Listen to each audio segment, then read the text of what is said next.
Okay, ladies and gentlemen, our next contest of the evening is for the vacant Fight UK Amateur Lightweight title belt, fought under 155 pounds. And the first fighter to enter the octagon into the blue corner, let's hear it for Jake Ocean. Okay, here I am with Jake Ocean. Jake's fighting in our 7th fight this evening against Mark Stredder, and Jake trains out of Sakata MMA. Jake, you're a veteran of Fight UK. You know the score down here. You were in the title. You were in the tournament in your last outing. Tell me a little bit about how that went. I caught Harry Marple in the first round, and he beat me by Darce choke. It was a close fight. It was a high tempo fight, but you know, he went on to win it, so fair play to him. Well, that's the thing. You know, you drew the eventual winner in the first round, and you put on a very good performance. You come from a very, very solid camp there. Obviously, we know a lot about Mario Sakata and his BJJ skills, and the fact that you do have a stellar record of 10-2 means we are expecting to see some better things from you this evening. So, obviously, a bit about your opponent. Do you know much about him, Mark Stredder? Yeah, he's a good all-round guy. He's got a good skill set, so I look forward to getting in there and kind of testing myself against him. Good stuff. All right, well, listen, Jake, I'll wish you all the best of luck for this evening, and I'm looking forward to seeing some of those updated skills in the cage tonight. Thank you so much.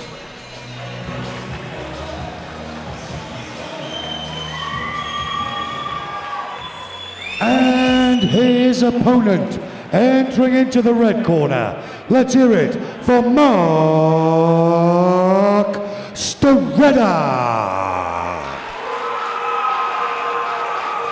Okay, here I am with Mark Stredder. Mark's fighting for our vacant lightweight title this evening. And Mark is on the 7th bout against Jake Ocean. And Mark trains from Bushido MMA in Nottingham. Mark, how you doing today, buddy? All right, mate. Excellent. Well, look, Mark, we know a lot about your camp, Bushido. We've had them on Fight UK before. You've actually fought on Fight UK a couple of times, so you're a veteran. Tell me about your training for the title bout. Same as any. All round. You just stick to what you do best. Go for it. Excellent. Well, look, obviously Jake Ocean, he's also been a veteran of Fight UK, so I would assume you've got access to the footage. Do you know much about him? I've watched 2 of his fights, and he looks like a bit of a wrestler, so it's obvious that I'm going to try and keep his standard, but you never know, do you? He's going to have worked on everything like I have, so. Excellent. Well, again, I was talking to somebody else about it before. This is what I like to see from the young guys coming through. When an old guy like me, when we started, it was strikers and grapplers, and now it's just guys are coming through. They've got a pure MMA background, which is awesome to see. Yeah. Well, listen, Mark, nice to see you again, mate. I'm going to wish you all the best of luck for this evening, and I hope it all goes your way in the cage tonight.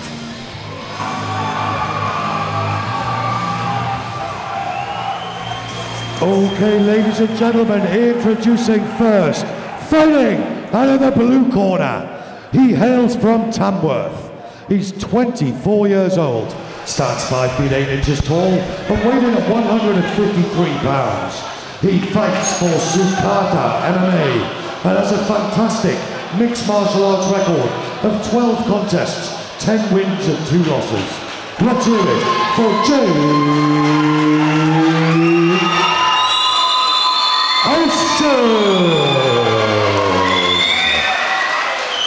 and his opponent, fighting out of the red corner. He hails from Nottingham. He's 24 years old, stands 5 feet 10 inches tall, and weighing in at 153 pounds. He fights for Bushido MMA and has a perfect mixed martial arts record of 3 contests with 3 wins. Let's hear it for Mark Stredder. This title contest is fought over 5 3-minute rounds.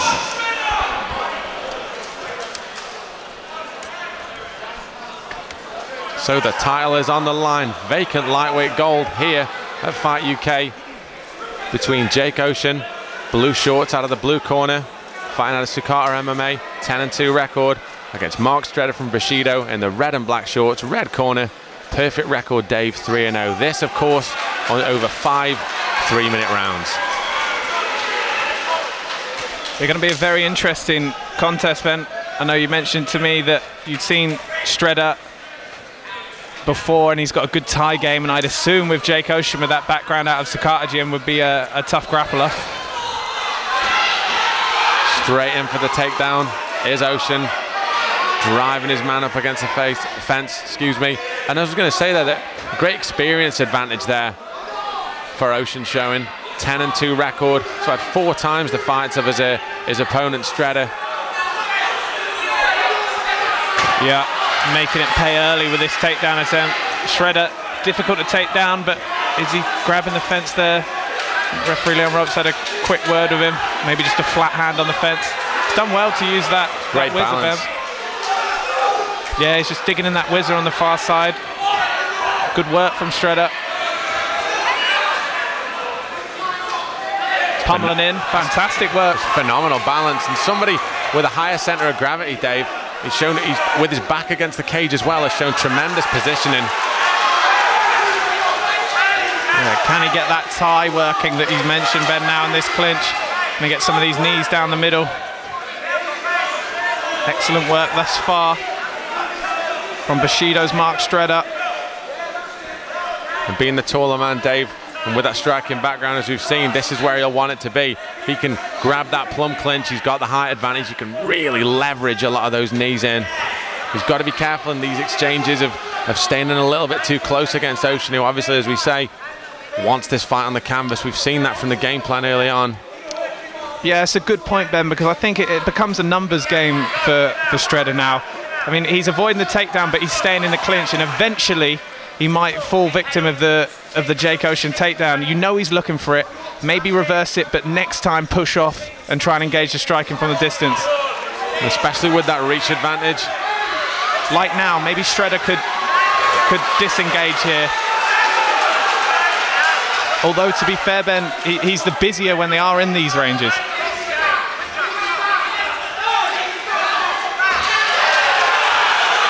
Went for almost a rolling judo throw there, but didn't quite come off. He's got the fight of the canvas on the bottom, Jake Ocean. They're always risky type throws, those. Difficult to see what he's going for, but a lot of the judo throws, the sacrifice type throws, can be very dangerous in MMA. Jake Ocean now trying to work the half guard. Regains full guard here. Stredder on top. Fishing for the armbar, Ben. Throwing those hips round. Stredder will be content with this, spending his time on top, land a few shots maybe if he can.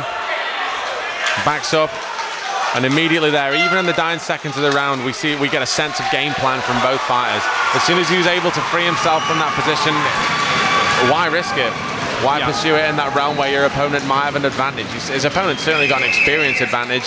He's very grappling savvy. So what you've really got to look at is the fact that why, like you say, in the clinch position, maybe look at pushing off a little bit and make the most of that range, throw those kicks out there, because we've seen him finish fights with tremendous strikes in previous fight UKs. Yeah, this is it. I mean, Stredder arguably got the better of some of the grappling exchanges there, and you know, probably came out on top on the scorecards, but it is a numbers game, and you know, Jake Ocean showed danger off his back. He showed good hips. He was fishing for the armbar. So from Stredder's point of view, if he is put on his back, he might struggle to get him off. You know, for all he knows, Ocean might have a crushing top game. I'm sure coming out of Sakata, they work a lot in top position. So, yeah, I think you're exactly right, Ben. Stredder's got to look to not get into these clinch situations straight off the bat, just keep the range. And from Ocean's point of view, obviously, he's got to get that takedown, it seems. The second of a potential 5 3-minute rounds for the vacant Fight UK lightweight amateur title between Jake Ocean in the blue shorts, blue corner, and Mark Stredder, unbeaten from Bushido, red and black shorts, red corner. Referee Leon Roberts just clearing up some water there. Fighter safety paramount here at Fight UK. The fighters look to exchange, and we can see that you've only got to look at the fact of how much of that round was spent up against the cage, the red marks on the back of Mark Stredder. Was there a knee injury there? Yeah, hard to tell. He did look to oh, and then there's a guillotine attempt. Standing guillotine, got the elbows in, looking to turn it around. It's a tremendously quick turnaround. But Jake Ocean, being the smaller man, may struggle to finish from this position. Very hard to get the leverage, and I'll say that Stredder's managed to pop his head.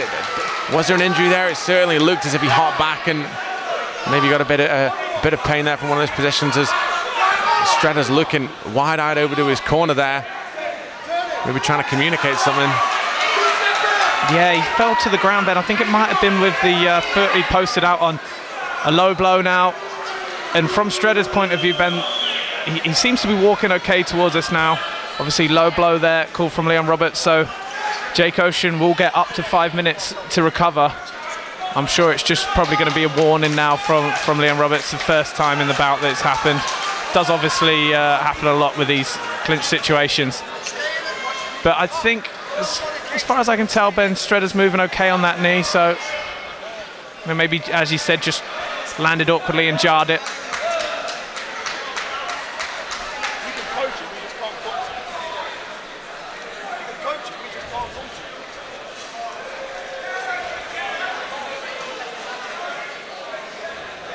Fighter's got up to 5 minutes in these situations, and in a fight like this, Dave, a 5-round fight, I mean, Ocean would be well versed to take as much time as he needs, really. There is no rush. So often you see it when there's a bit of an exchange and a fighter catches one low and rush of blood to the head and they want to get back in there. But a lot of times we've seen with fighters, the intelligent fighters make the most of that time. I remember Yannick Bahati at this very promotion against Matt Hallam got caught with that low blow early in that flurry and took his time to get his breath back and settle a little bit, and it helped him in that fight that he went on to win. And as we say that, Stredder showing that tie work we've been talking about with some thunderous knees to the body. This isn't where Ocean wants to be, Dave. No, beautiful knees from Stredder. He's obviously got to be careful not to catch one low, though, because two within such a short amount of time might result in a point. But great work from Stredder. And he's still not afraid to get involved in this clinch area, Ben. Does seem very strong himself in the clinch.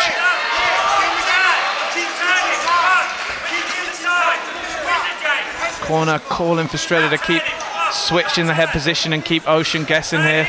Nice little knees to the legs, Ben. Maybe not the most damaging, but catching the eye of the judges all the time. Keep him busy as Stredder. Exactly, and also, Dave, over a 5-round fight, those smaller strikes play a much bigger part, chipping away at the constitution of your opponent that way. Kimura grip. Stredder did the right thing there to move to side control, but Ocean straight away very busy from the bottom, Dave. Yeah, gets that half guard back. It's difficult for us to see, but I think he might still have that Kimura grip on the far side, Ben. He has got it. He's holding on tight to that, Dave. Stredder does well. Stredder did well there just to shake the arm out. Now let's see him working in the half guard of Ocean.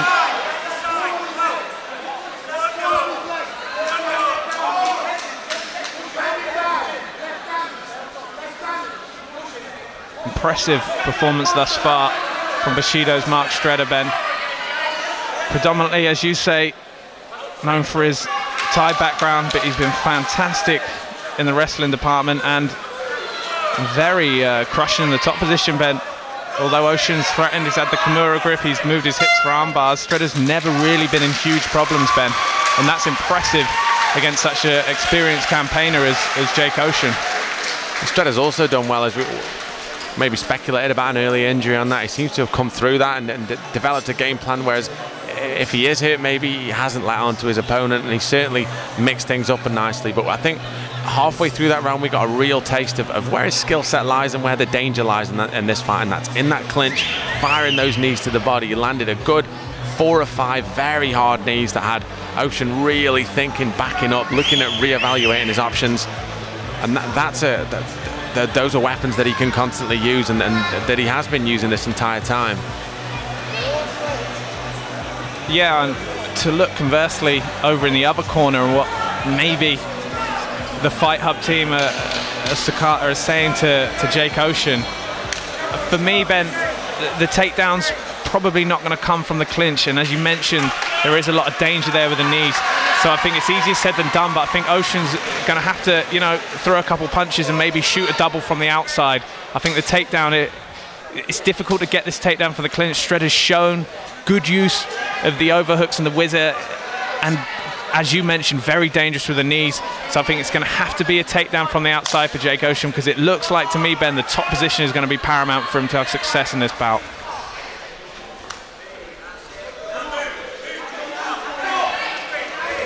Nice head kick there. Circling in once again, trying to get that. And there we see those knees again. Good sprawl from Stredder, but it's Ocean driving his man backwards into the cage. And as you say, Dave, not the most kinetic of positions in mixed martial arts, but anybody who's fought or even trained will tell you easily one of the most exhausting. This battle for position against the clinch, you don't, like you say, you don't see the big explosions out of these positions, but what you do see is 100% of momentum right against each other, and fighters really wearing themselves out quickly. Yeah, and I think especially from the attacking point of view, Ben, from Ocean's point of view, obviously both expending energy, but I'd wager to say maybe a little more energy be expended from Jake Ocean at the moment, because Stredder seems to be using the underhooks well, and Ocean, he's just putting everything into this to get it to the floor, and failing thus far. Great takedown defense from Stredder. And Stredder showed that in the first round, Dave. I mean, tremendous balance. Often you see the taller guys struggling in these positions against the shorter, stockier guy against the cage, but once again, uses that underhook very well to just bull his man on the canvas. He's landed in the top spot, and now he's going to look to land some ground and pound. And once again, from Stredder's point of view, in this top position, there's more spots that he can hit his opponent from, and his opponent can't hit him. And that's the science of effective ground and pound for me. Yeah, and you know, Ben, as this bout moves into the latter rounds and the latter stages, it's just much more difficult for Jake Ocean to get a decent grip on his man. You know, both guys very sweaty. It's very hard to control the posture and the arms at this stage of the bout, so Stredder can be a bit more loose with the punches on top. And I mean, although Ocean is trying to work the butterflies now of an open, Stredder still not looking, still not looking in much danger, Ben. Nice use of the head in there, just annoying Ocean. Very control with that Stredder for me, Dave. There's no kind of sudden movements. It's a constant kind of pressure that he's just making and giving his opponent one more thing to think about. And as we've seen, once again, going for that shoulder lock, almost reminiscent of Frank Mir versus Pete Williams. Yeah, good work from Stredder to shrug that off. Unorthodox attack, Dave, that shoulder lock almost from guard. You don't see it very often, but it's given Stredder something to think about. And as I say that, he passes through, and he is in the scrambles is where Ocean needs to make something happen. Both fighters exchange knees on the way back up. Ocean looks tired, Ben. Hands are low. Oh, it's a nice right hand. And that was what you alluded to earlier, Dave. Bulling his man forward with a right hand. Time called. I think we've got another low blow there, so that round will not have finished. There's going to be 4 or 5 seconds left in the round, I'd estimate. And Ocean's going to get another 5 minutes to recover. It's going to be interesting to see what referee Leon Roberts does now, Ben. Is he going to look to take a point or not? Obviously, there's no set rule, Ben, that if it happens twice there's a point. You know, the referee's deeming whether it's accidental, etc. So that will be down to the call of an extremely experienced official. But, you know, it's been more of the same, hasn't it, in this round thus far from Mark Stredder, and he's looking more and more effective, as you mentioned, with the ground and pound in this top position. And the longer these breaks go on, obviously this fight's getting halted like this, it's having an effect on both fighters, and that's something that an effective referee has to be aware of the fact. That's why he's constantly in communication with both fighters, ensuring that both guys are ready to go at the right time. You often see that rush of blood to the head from some guys, as I said earlier. They get hit with that shot and they want to get straight back into it, but the intelligent fighters take the time and understand the fact that it's when you're exactly ready. But this, as you say, Dave, this is an unusual one, really, because it came, and as Leon Roberts explained to the fighter, you've got 5 minutes because of the low blow, and after that you've got a further minute, because of course this time doesn't come off the time in the middle of the round. So as soon as the fighter's ready to continue, they'll then have another 60 seconds off between the rounds. Yeah, and I mean, we're speculating, of course, on the cardio of Jake Ocean, but he did look slightly the more tired of the two individuals for me, Ben. So I mean, let's not take it away. I'm sure it was a legit groin shot anyway. But this extra time off for him is going to be good for Ocean, I think. He can get his head together. And the game plan that I alluded to earlier, that he possibly may look to do, punch his way in to the takedown, he actually did do then just before the before the unfortunate low blow, and I think that's how he will get Stredder. But Stredder's fantastic on the back foot, and that's not something you see that often at the amateur level. It's not just going forward with his tie, it's his defensive movement backwards, moving off at angles, working the clinch, and a very difficult customer to take down. And at only 3-0, I believe Stredder is, Ben. That level of takedown defense is hugely impressive for me. And now we see finally the minute in between rounds. The corners can come in. But as we say, Dave, both fighters had an extended period of time, albeit certainly from Ocean's point of view, not in the circumstances that he'd want it. Yeah, from Ocean's point of view, as you mentioned, taking groin shots on top of being tired already, it's not what the doctor ordered, certainly, but he's had a long time to recover, not only from the groin shot, Ben, but cardio-wise, he's had a lot of time to get the oxygen back into his lungs. So it's going to be interesting to see how he comes out in this. What round are we in? The 4th round. So moving into the championship rounds now. Stredder, for his part, then looks ready to fight all night, to his credit. But I do believe, as I mentioned, he's exerting a bit less energy in the clinch, it seems to me, Stredder. Stredder apologising for low blow. Definitely nothing intentional. Leon Roberts just saying that I haven't deducted any points, but don't put me in that position. Great referee in that, because you're really preempting the fighter is to think more about the target and to think more about certainly his technique. It gets to the point where if like you say, as if another one was to land, and another accidental one, it doesn't change the fact that he has fouled 3 times. And as I say, that Ocean with a spectacular turning back kick that doesn't quite land. Oh, credit to Ocean, Ben. He's changing it up now. Oh, big head kick.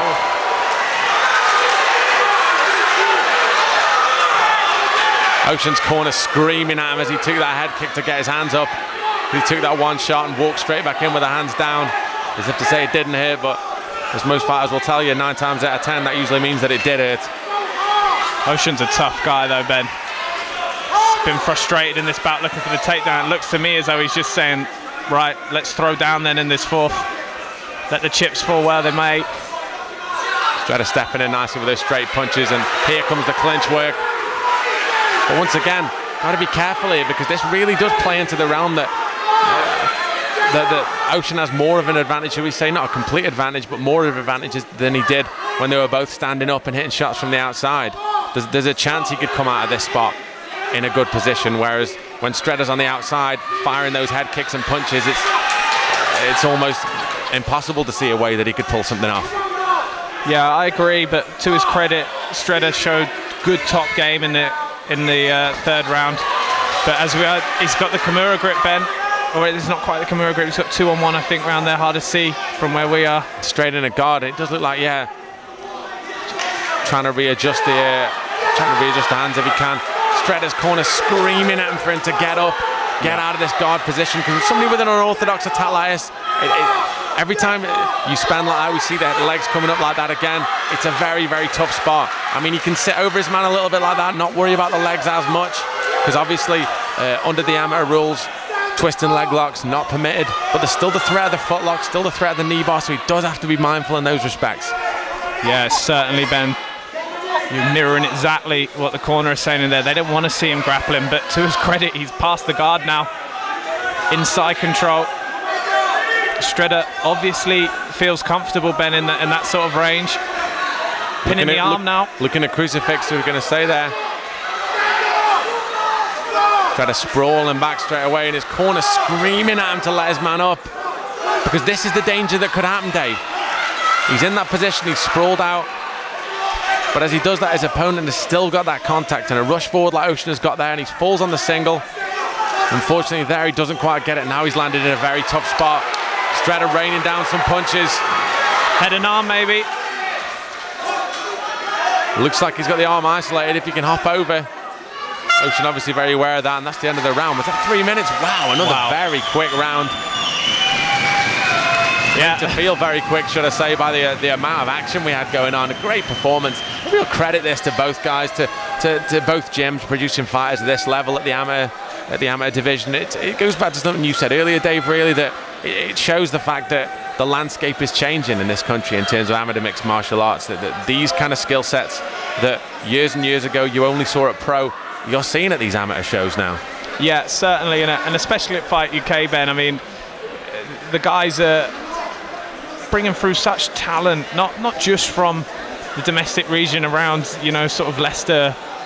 There's guys coming from all over now, all over the Midlands and other parts of the country.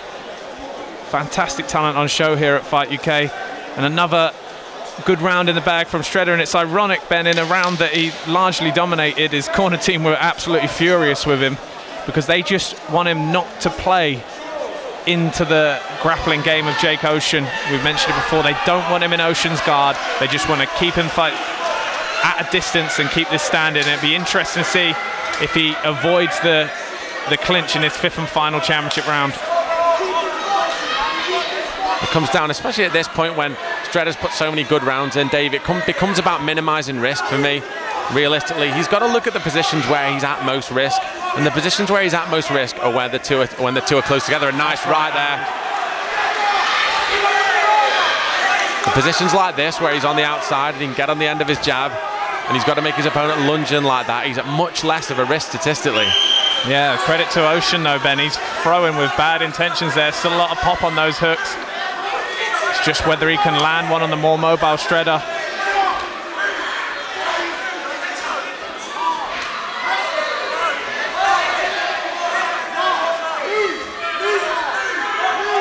Ocean throwing that leg kick.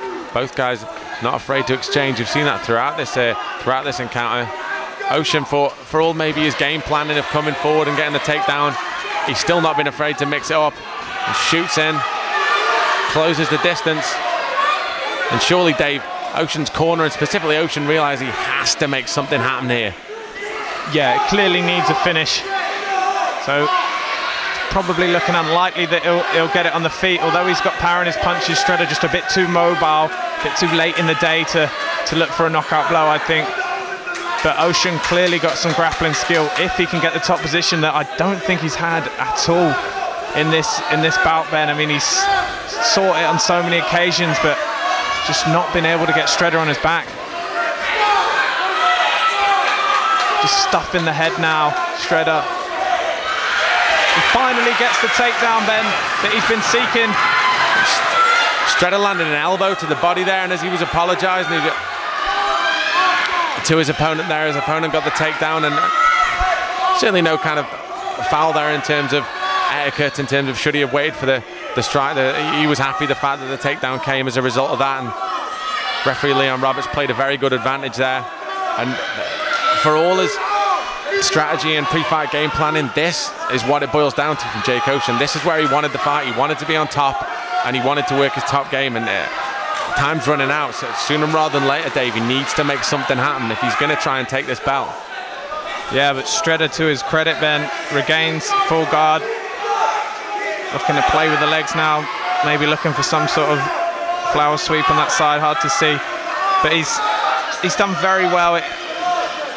Jake got him down, Ben. He had decent position. I think he momentarily had side control, but Stredder just regained the guard. And the guard, he looks quite comfortable there, Ben. I mean, his corners, obviously, they don't want to see it here, but Stredder has looked comfortable in the grappling exchanges, hasn't he? Let's be honest. Passing the guard now is Ocean.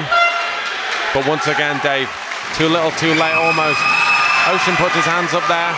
Both fighters have to, obviously, in a decision like this, when there's a few hotly contested rounds. Stredder maybe, for me, getting the best of the action, but we've said it so many times from a commentary position, it's impossible to try and kind of collate those and see what the judges saw. A very close title fight, Dave, and certainly a credit to whoever takes the belt here at Fight UK. Ladies and gentlemen, what a fantastic contest. Let's have a round of applause for both warriors.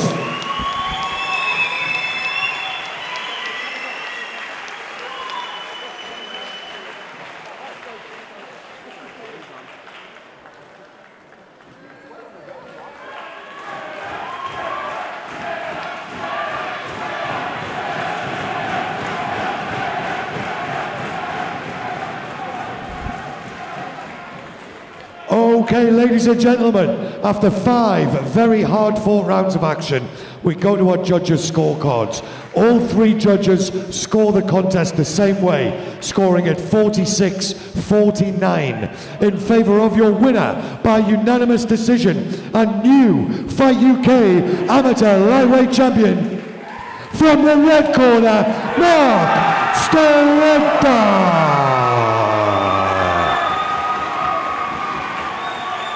Well, let's hear it for a very worthy challenger. Let's hear it for Jake Ocean.